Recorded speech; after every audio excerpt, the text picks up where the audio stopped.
Trigger warning. This episode contains the biblical truth about sex and the priesthood.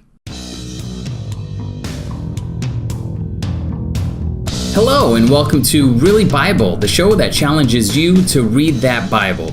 In recent news, Pope Francis acknowledges that nuns were abused.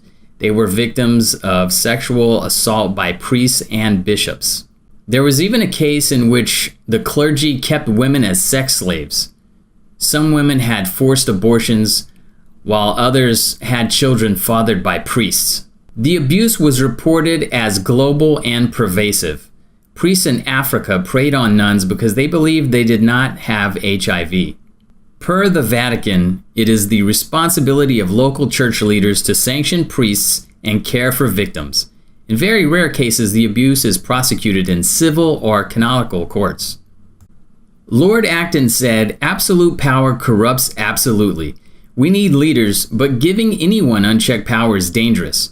When a man is in charge of a woman who could never hold power in a patriarchal system, don't be surprised if abuse happens. When a leader who abuses you is also responsible for your confession, your job placement, and your professional review, don't be surprised if abuse happens. When a man takes a vow of chastity, this is unnatural and in direct opposition to what God expects from all others, being fruitful and expecting to multiply. My Bible doesn't contain any passages that require a priest to be celibate. That's an invention of a power-hungry church. Here are some selections.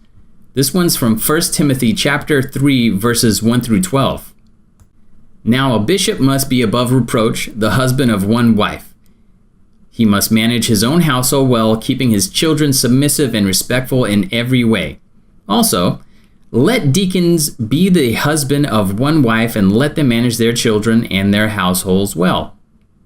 1 Corinthians chapter 7, verses 1 through 3.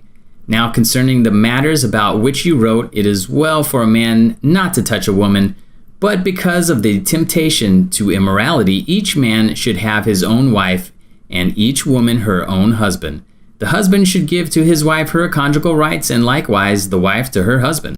Sexual abuse has been around since biblical times, and the Vatican is either unwilling or unable to prevent it. This is the price of unquestioned religious authority. When you have a system without checks and balances, don't be surprised if abuse happens. Be surprised if it doesn't. Do you think the Pope is doing enough to protect women and children from abuse? In the light of these dark scandals, does he still have the moral authority to lead? Do you think all priests should be able to marry? What can be done to make it easier for survivors to find justice in the courts? Let me know what you think about predator priests. Please like, subscribe, share, and click that bell for more notifications. Thank you for watching Really Bible, the show that challenges you to read that Bible.